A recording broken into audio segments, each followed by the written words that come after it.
70 योद्धाओं को भारत माता तस्वीर भेंट कर किया सम्मान। लोगों ने बढ़ चढ़ कर लिया हिस्सा। विधायक जोराराम कुमावत रहे मौजूद।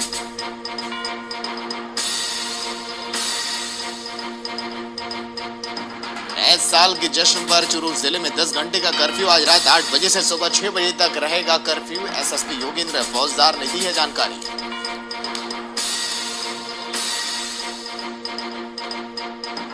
नागरिक परिषद का शुरू हुआ सेवा अभियान। जरूरतमंदों को गर्म कपड़े करेंगे वितरित। प्रथम फेज में 51,000 रुपए का हुआ वितरण।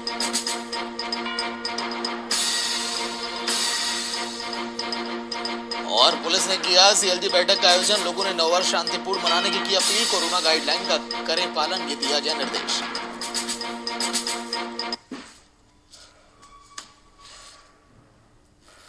नमस्कार, वीआईपी न्यूज आप देख रहे हैं। मैं आपके साथ सागर मिश्रा। स्वागत है आप सभी का। खबर राजस्थान में देश भर में कृषि कानून को लेकर प्रदर्शन का दौर जारी है और कृषि कानून को रद्द करने की मांग को लेकर नाहरगढ़ क्षेत्र के किसानों ने तहसील कार्यालय पर प्रदर्शन किया। राष्ट्रपति के नाम ज्ञापन सौंपा और एक सभा का भी आयोजन किया गया। इस सभा का संबोधन सत्यनारायण सिंह ने किया। सभा को संबोधित करते हुए सत्यनारायण सिंह ने कहा कि किसानों की सहमति के बिना केंद्र सरकार ने बड़ी कंपनियों और पूंजीपतियों के दबाव में आकर पास किया है।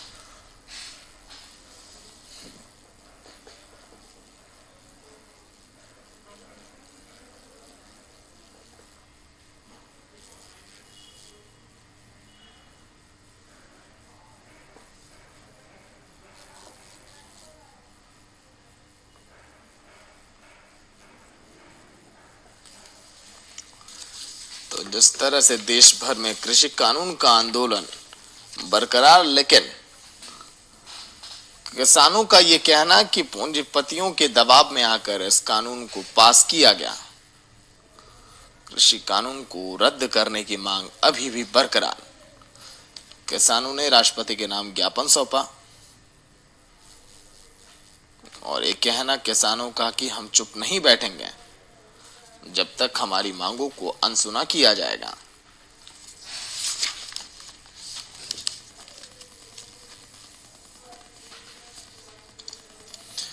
रद्द करने की मांग। देश भर में कृषि कानून का विरोध बरकरार। संवाददाता आदर्श भार्गव फोन लाइन पे पूरी जानकारी के साथ। आदर्श, जिस तरह से कृषि कानून का विरोध अभी भी बरकरार है, लेकिन आज के दिन जो तस्वीरें हमने देखी देश के अंदर की, लोग अब जिस तरह से सरकार से बातचीत हुई, क्या लग रहा है आंदोलन ये समाप्त होगा? जी बिल्कुल बताना चाहूंगा। आज ये नाहरगढ़ क्षेत्र में किसानों ने किशनगंज उपखंड क्षेत्र की नाहरगढ़ उप तहसील कार्यालय पर प्रदर्शन कर राष्ट्रपति के नाम नायब तहसीलदार को ज्ञापन सौंपा। इससे पूर्व किसानों ने कबीर आश्रम पर सभा की और कस्बे में होकर रैली निकाली। सभा को संबोधित करते हुए प्रदेश संयोजक सत्यनारायण सिंह ने कहा कि किसानों की सहमति के बिना केंद्र सरकार ने बड़ी कंपनियों व पूंजीपतियों के दबाव में आकर 3 कृषि कानून जबरन थोपे हैं। वहीं किसानों का कहना है कि प्रधानमंत्री व कृषि मंत्री कृषि कानूनों को किसानों का भला करने वाला बताकर किसानों को गुमराह कर रहे हैं। किसानों ने अपील की है कि सरकार के बेखाऊ में नहीं आए और कृषि कानूनों का जोर तोड़ से विरोध करें। जी, लेकिन सत्यनारायण सिंह ने क्या कहा और किस तरह से किसानों की सहमति के बिना उन्होंने ये भी कहा कि हम राष्ट्रपति को ज्ञापन भी सौंपे, हमारी यही मांग है कि कृषि कानून को रद्द किया जाए। जी बिल्कुल, किसानों का अगर देखा जाए तो ऐसी सर्दी में किसान कैसे खेतों में अपनी फसलों में पानी देते हैं और रात भर किसान अपनी फसलों में जा जाकर वहां रखवाली करते हैं, तो सरकार को भी किसानों की सहमति माननी चाहिए। जब भी किसानों की बैठकर वार्ता होनी चाहिए और किसानों के कानूनों को रद्द करने के लिए किसानों से एक बार सहमति बनाए सरकार। चलिए, शुक्रिया पूरी जानकारी के लिए। आदर्श ने जिस तरह से जानकारी दी। पंचायत समिति सांगानेर के अंतर्गत आने वाली ग्राम पंचायत गोनेर की सरपंच मीना पटवा से हमारे वीआईपी न्यूज संवाददाता किरण चौहान ने सीधी बातचीत की। तो इस बातचीत में सरपंच मीना पटवा ने क्या कहा वो भी आप सुनिए। बात करेंगे ग्राम पंचायत गोनेर के सरपंच मीना जी से, जो यहाँ से पहले भी सरपंच रह चुकी हैं। पहले तो मैम आपका हमारे चैनल में बहुत बहुत स्वागत है। धन्यवाद मैडम आपको। और आपको हमारे चैनल की तरफ से काफी सारी शुभकामनाएं भी हैं दूसरी बार सरपंच बनने पे। जी हाँ मैम, आपने अपने गांव में कौन कौन से विकास करवा दिए हैं इस कार्यकाल में? अभी इस कार्यकाल में कोरोना की वजह से अभी थोड़ा बजट भी कम आया था, उसके बाद भी थोड़ा बहुत विकास चला। जैसे पानी की टंकी है जी, तो हमारे ग्रामवासियों में कई ने हमारी मदद करके और एक पानी की टंकी बनवाई, जिससे पानी की समस्या काफ़ी थी। इन लोगों ने समस्या को दूर, जैसे हमारे मदन व्यास जी हैं, अशोक शर्मा है, कई जनता ने मेरा साथ लेके इस पानी की टंकी की बनवाई और जनता की पानी की समस्या खत्म हो गई। मीना जी, आपके इस बार के चुनावी मुद्दे कौन कौन से थे? मेरा विकास करवाना था जी, कि मैं इसीलिए खड़ी, मैं पहले भी सरपंच बन चुकी थी और मेरे ग्रामवासियों को बहुत बहुत धन्यवाद है, उन्होंने मेरे को दूसरी बार चांस दिया है। क्योंकि मेरे पहले लोगों की किसी की पेंशन बंधी हुई नहीं थी, विधवा औरतें थी, किसी की वृद्धा नहीं पेंशन नहीं थी, किसी के विकास नहीं हो रहे थे। तो उन मुद्दों को लेके मेरे को आज जनता ने वापस खड़ा किया है। गरीबों की सहायता करना, विकास करना, जो भी समस्या है उस समस्या के लिए मेरी जनता ने आज हमें दूसरी बार चांस दिया है। जैसे कि अभी कोविड-19 की वजह से स्कूल कॉलेजेस बंद हैं, तो उनको लेके आप क्या कहना चाहेंगी? मेरा ये कहना है, सरकार से भी यही कहना है कि जैसे सिटी में कई जगह कोरोना ज़्यादा फैल रहा है, तो ज़्यादा फैलने का वजह है कि वहाँ बंद कर रखे हैं कॉलेज, लेकिन कई ग्रामीण जगह ऐसी है वहाँ स्कूल बंद रखे हुए हैं, तो सिटी में ही ग्रामीण को ज्वाइन कर लिया। क्यों कि कई इतने नुकसान हो रहा है, बच्चे गांव के हैं, कई बार पढ़ने में थोड़ा उनका दिमाग भी कम रहता है। इस वजह से फिर हमारा तो यही मुद्दा है कि ग्रामीण में हमारे यहाँ कोरोना नहीं है तो हमारी स्कूलें खुलवाई जाए। बच्चों का भविष्य का काम है, आज साल भर हो गए, साल भर ही हो गए, 7-8 महीने हो गए, तो हमारी स्कूलें खुलवाई जाए, बच्चों की शिक्षा आगे बढ़ाई जाए। कोविड-19 को लेके आप जनता को कुछ मैसेज देना चाहेंगी? कोविड-19 जनता को इसलिए मैसेज देना चाहूँगी कि हमारे यहाँ गोनेर में कोई कोरोना नहीं है, और उस वजह से हमारे शिक्षा विभाग से भी मेरा रिक्वेस्ट है, निवेदन है कि मंत्रियों को भी मेरा निवेदन है कि हमारे यहाँ गोनेर में स्कूल खुलाए जाए। मैं किरण चौहान, कैमरा पर्सन मनोज पारिता के साथ। आइए आप शाहबाद उपखंड मुख्यालय की पंचायत राज के सहायक अभियंता कनिष्ठ अभियंता 21 दिसंबर से अनिश्चितकालीन हड़ताल पर हैं और अनिश्चितकालीन हड़ताल से सभी विभाग में जनता परेशान होती हुई दिखाई दे रही है, लेकिन सरकार के द्वारा अभी तक सहायक अभियंता की मांगों को नहीं माना गया, जिसकी वजह से जनता को काफी परेशानी हो रही है और ये तस्वीरें देखी जा रही हैं। जो आपकी मांगों को लेकर हड़ताल जारी है, उसके बारे में आप क्या कहना चाहेंगे? हमारी ग्रामीण विकास विभाग एवं पंचायती राज इंजीनियर्स एसोसिएशन के तत्वाधान में 21 दिसंबर 2020 से अनिश्चितकालीन हड़ताल जारी है। हमारी प्रमुख मांगें हैं, विभाग द्वारा पदोन्नति समय पर नहीं की जा रही है।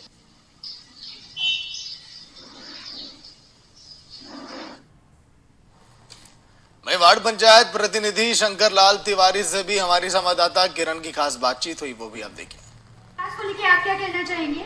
विकास हमारे यहाँ सफाई का काम है, पानी का काम है, रोडों का काम है और कई काम, ये सब विकास का बहुत काम है। कौन कौन से विकास हो गए हैं अब तक? विकास कौन कौन से हो गए हैं सर? वैसे 1-2 रोड भी बन गई है, तालाब में सफाई भी करवाई है, ये पानी भी है, खुद नरेगा खुद हुई है, नहर भी खुद ही है और भी कई काम। आपने अपने वार्ड में क्या क्या विकास कर रहे हैं? अपने वार्ड में तो रोडों वगैरह थी, लाइटों वगैरह थी, वो सही करवाया, रोडों को सही करवाया, रोडों बनवाई, पानी वानी नहीं था, नाली वाली नहीं थी, वो भी सही करवाई है, इसी लाइन को भी सही करवाई है। कौन कौन से विकास बाकी हैं आपके वार्ड में?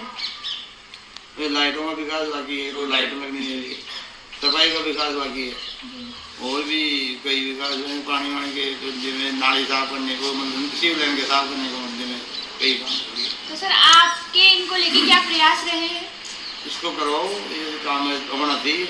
हमारी दुकान में जितना विकास होगा, जितना काम अच्छा होगा। सर कौन करवाएगा? कौन करवाएगा? आप सरपंच ग्राम पंचायत सरपंच करवाएगा यहाँ से, अब आगे प्रयास तो आप ही को करने रहेंगे ना? हमारी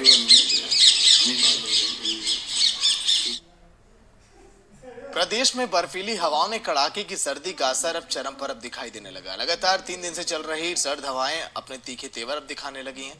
उत्तर भारत के पहाड़ी इलाकों में हो रहे बर्फबारी का असर साफ तौर पर प्रदेश में दिखाई दे रहा है। प्रदेश के एकमात्र हिल स्टेशन माउंट आबू में पारा लगातार तीसरे दिन भी जमाव बिंदु से नीचे है। वहीं आज दूसरे दिन न्यूनतम तापमान के समान 4 पर रहा। बर्फ मिल रही है, मतलब बहुत बड़ी बात है, तो it's very nice experience over here. आप -4 डिग्री में आप सर्दी से बचने के लिए क्या कर रहे हैं? नथिंग एज मच बट हाँ सिर्फ नॉर्मल जैकेट्स हैं. इतना बिलीव नहीं था ना कि -4 आएगा एकदम से. It was a sudden plan, तो इतना पता नहीं था. बट हाँ अच्छा लग रहा है बहुत. ठंड भी इंजॉय कर रहे हैं. आपने माउंट के अंदर बर्फ देखी? नहीं, first time. It's first time really. मतलब यहाँ पे दिख रही है फर्स्ट टाइम माउंट में.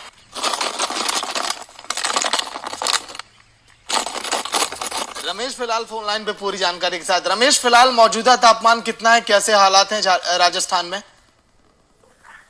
मैं आपको बता दूं कि पूरे प्रदेश में जहाँ बर्फीली हवाओं ने कड़ाके की सर्दी का असर दिखाने का लगा है. लगातार तीसरे 14 दिन की सर्द हवाओं ने अपने तेवर दिखाने शुरू कर दिए है.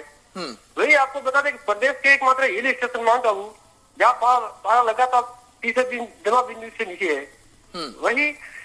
वही आपको बता दूं कि यहाँ तापमान -4 पड़ रहा है. पारे में गिरावट के चलते माउंट आबू में कई जगह बर्फ की जमी गई. वही इस सर्दी को देखते हुए बचने के लिए लोग अलाव का सहारा ले रहे हैं. लेकिन जिस तरह से सिरोही में तस्वीरें मैं देख पा रहा हूँ रमेश, की बर्फबारी भी वहां पर हो रही है, लोग लुत्फ उठाने के लिए भी जा रहे हैं. कब तक इस तरह का मौसम वहां पर बरकरार रहेगा? अभी 3-4 दिन से तो लगातार चल रहा है, लेकिन अभी तक कोई मौसम विभाग ने मतलब कोई बोल सकते नहीं है. अच्छा रमेश, क्या कोई मदद दी जा रही है सरकार की तरफ से इन लोगों को, जो वहां पर बेसहारा जो लोग हैं, जो लोग बेघर हैं? नहीं सर, अभी तक तो कोई सरकार की ओर से कोई मदद दी नहीं जा रही है, लेकिन लोग बस अपने अलाव के सारे मतलब ऐसे दिन जा रहे हैं. चलिए ठीक है, बिल्कुल रमेश, बहुत बहुत शुक्रिया रमेश.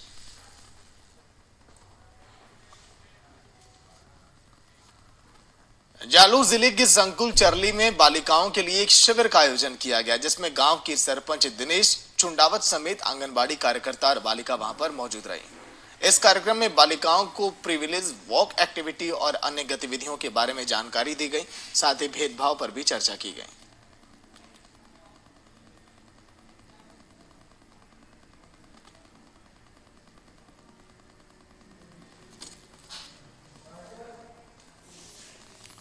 तो जालौर जिले के संकुल चरली में बालिकाओं के लिए शिविर का आयोजन और अन्य गतिविधियों के बारे में भी उन्हें जानकारी दी गई. भेदभाव पर भी चर्चा की गई.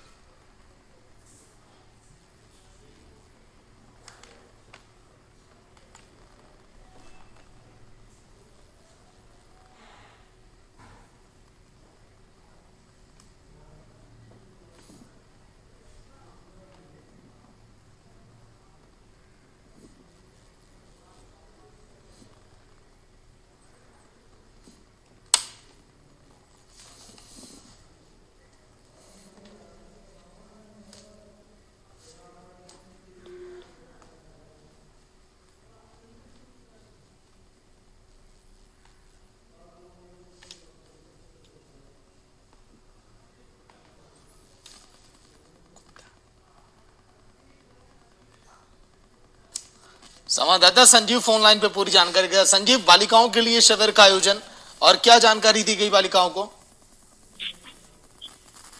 Sir hello. आप बताइए, आवाज आ रही है? हेलो. हाँ संजीव बताइए, आवाज आ रही है आपकी? संजीव, जिस तरह से बालिकाओं के लिए शिविर का आयोजन किया गया, क्या उन्हें बताया गया, क्या जानकारियां दी गई? सर आज आहोर के जालौर जिले के आहोर ब्लॉक में संकुल के चरली में किशोरी बालिका कार्यक्रम के तहत He4C कैंपिंग का आयोजन किया गया. क्या इस तरह के आयोजन हमेशा होते रहते हैं कि आप पहली बार देख रहे हैं? देखिए, क्योंकि बहुत जरूरी इस तरह के आयोजन, जिस तरह से महिलाओं के प्रति आजकल अपराध बढ़ते जा रहे हैं.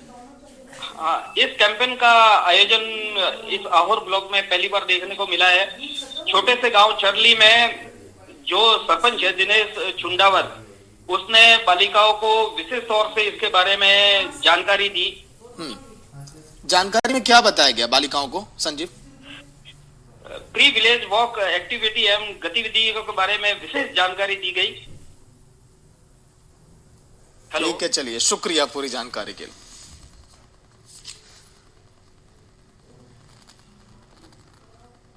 टोल प्लाजा पर टोल कलेक्शन को आसान बनाने और चालकों को जाम से निजात दिलाने के लिए 1 जनवरी से सभी चौपहिया वाहनों के लिए फास्टैग अनिवार्य कर दिया गया। चाकसू की नेशनल हाईवे टोंक रोड राजमार्ग पर आज रात 12 बजे के बाद से बिना फास्टैग वाले वाहनों को निकलने के लिए पूरी तरह से अब उस पर पाबंदी अब दी जाएगी। साथ ही साथ कैश की भी लाइनें बंद हो जाएंगी।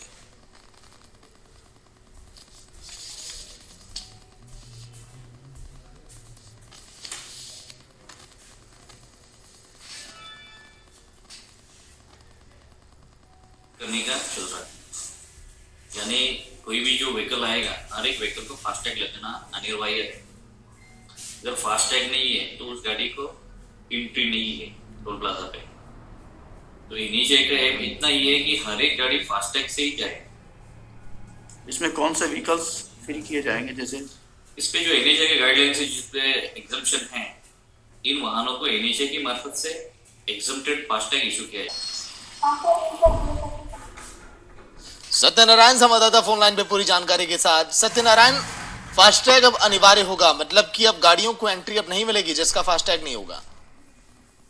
जी जी, अब बात है कि बिगर गाड़ी टोल से बाहर नहीं निकल पाएगी। अगर निकल के जिसके पास फास्टैग है उनको दोहरा टोल देना पड़ेगा। तो फिर अगर कैश अगर नहीं लोगों को देना है तो फिर अगर मान लीजिए किसी के पास फास्टैग अगर नहीं होता है, कैश है, तो फिर उसके साथ क्या किया जाएगा? उसको वापस बैक कर दिया जाएगा, वहां से गाड़ी निकलने दी जाएगी। चलिए ठीक है, शुक्रिया।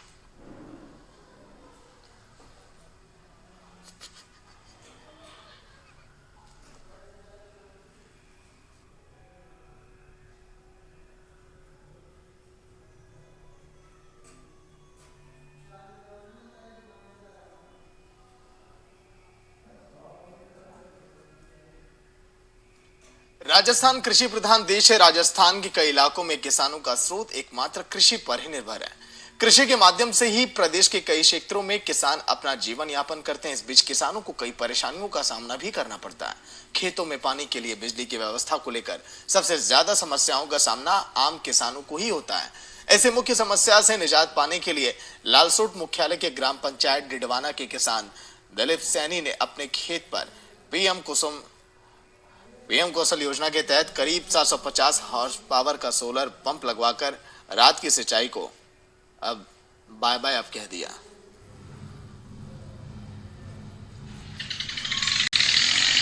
लगाए थे ये दंदन में पानी मोड़ जाता और बढ़िया फायदो से मोने और कोई परेशानी कौन गवर्नमेंट से बढ़िया फायदो से। श्री कुसुम योजना के तहत हमने ये सोलर पंप लगवाया 7.5 HP का, और इससे हमको काफ़ी फ़ायदा है। एक तो हम दिन में पानी मोड़ लेते हैं, रात को हमें पानी मोड़ने की ज़रूरत नहीं पड़ती है। दिन में अच्छी चलती है, सुबह 9 बजे से और 3-4 बजे तक ये खूब बढ़िया चलती है। और हमें एक्स्ट्रा खर्चा करने की ज़रूरत नहीं है, बिल देने की ज़रूरत नहीं है। पहले हम बिजली विभाग के भी चक्कर काटते थे, कभी डीपी जलती थी, कभी क्या हो जाता था, कभी तार टूट जाता था। अब उसकी हमें बिल्कुल ही ज़रूरत नहीं पड़ती है।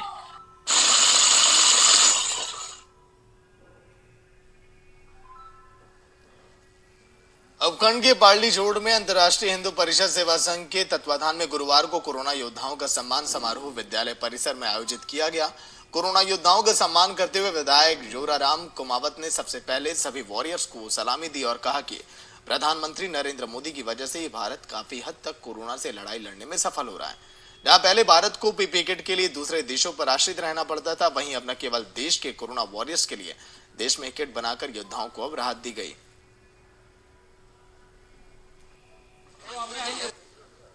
अंतर्राष्ट्रीय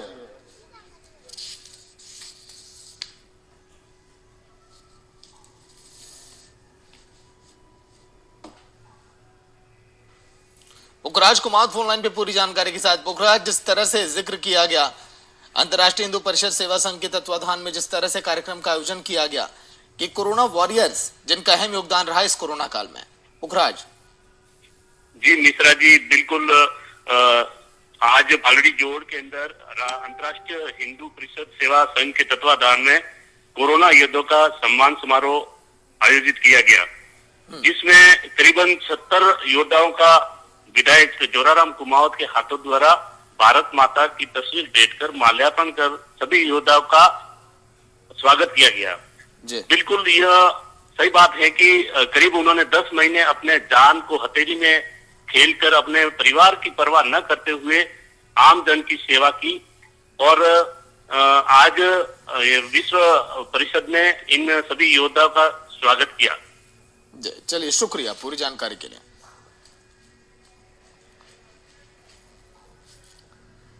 जनसेवार्थ प्रवासी महानुभावों की पहल पर गठित लक्ष्मणगढ़ नागरिक परिषद के तत्वाधान में जरूरतमंद लोगों को गर्म कपड़े वितरित किए जाएंगे और गरिमामय समारोह में लक्ष्मणगढ़ नागरिक परिषद भवन में लक्ष्मणगढ़ उपखंडाधिकारी डॉक्टर कुलराज मीणा ने लोगों को गर्म कपड़े वितरण करके कार्य परिषद भी किया है। अपन कुछ सीखा है तो उसके बाद एक जिम्मेदारी होती है हम समाज के और अन्य लोगों के लिए और स्पेशल वीकर सेक्शन के लिए करें, तो वो वास्तव में इस सोसाइटी ने किया है। ये एक अनूठा उदाहरण है। मैं और भी 2-5 जगह रह के हूँ तो मैंने ऐसी सोसाइटी नहीं देखी। तो वास्तव में जो यहाँ से लोग गए वो उनके अपनी जन्मभूमि के प्रति जो एक दायित्व होना चाहिए वो सही ढंग से जो निर्वहन मैंने यहाँ पे देखा है और आप लोगों का जो जज्बा है एकदम साथ देने का वो भी एक काबिल तारीफ है।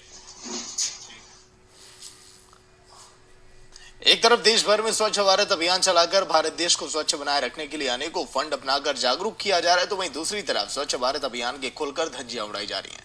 इसी स्वच्छ भारत मिशन की उड़ती धज्जियों को लेकर हम दिखा रहे हैं सांगनेर विधानसभा के वार्ड नंबर 53 के कागजी मोहल्लों से ये खास रिपोर्ट। आइए हम जानते हैं यहाँ कितनी गंदगी है। जैसा कि आप देख रहे हैं यहाँ बहुत ज्यादा गंदगी हो रही है। आइए हम जानते हैं कि यहाँ लोगों का क्या कहना है। जी सर, आप बताएंगे।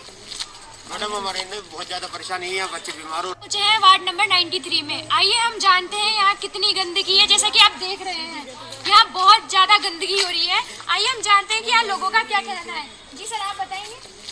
मैडम, हमारे में बहुत ज्यादा परेशानी है, बच्चे बीमार हो रहे हैं और यहाँ हमारे थोड़ी खेलने की जगह थी, ये सारी बहुत ज्यादा बच्चे थोड़ा खेलने फिर लेते थे, घूम लेते थे। हमारे सार्वजनिक आसपास के सारे बच्चे बीमार हैं, बीमार हो रहे सारे। बहुत ज्यादा गंदगी इसकी परेशानी, हम पार्षद जी को सबको बोल के परेशान हो गए, कोई सुनवाई नहीं है हमारी।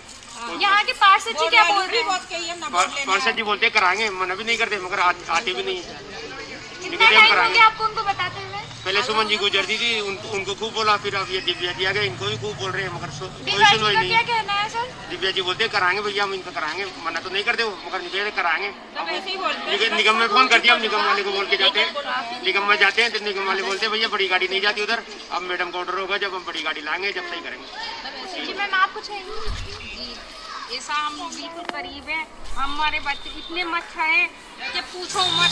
अब हमारा क्या होगा, एक तो ये कोरोना और एक ये मच्छर, फिर हमारा हाल क्या होगा आप ही बताइए।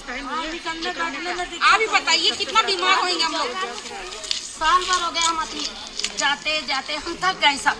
हमारे बड़े नेता इनका नहीं हम जाए, वे भी नहीं सुनते।